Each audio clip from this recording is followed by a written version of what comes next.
On the field, Roy Keane was inspirational. Off it, he was just as captivating. As a fan, he's the best midfielder I've ever seen.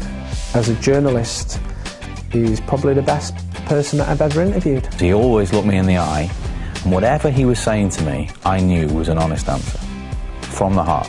There are a few players who, when they enter a room, literally it changes like that. When you'd been interviewing Roy over the years, you knew when he had something to get off his chest, a little twinkle in his eye.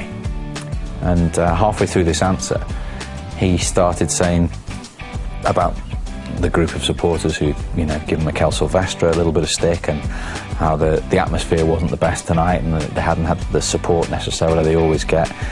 And he said, you know, you've still got the proper fan, and he just came out and said, but some of them come to the game, they have their prawn sandwiches and go home.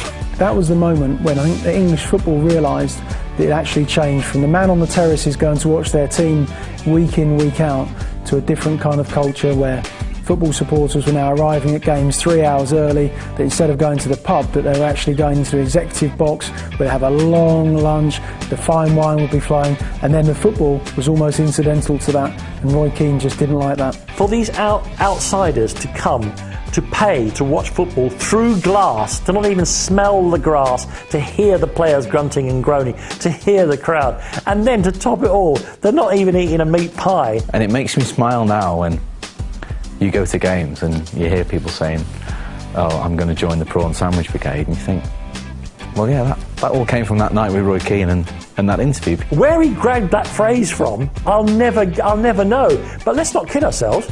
If Dickens had written it, we'd be saying, oh my God, get that man an award. And it shows what a bright individual he is. I mean, let no man tell you that Roy Keane is some thick footballer. He's a very, very bright individual with a razor-sharp wit and intellect. It's just that he doesn't like to show it very often. But Prawn Sandwich Brigade is a phrase that will stand the test of time. I mean, it's been with us 10 years, it'll be with us in 50.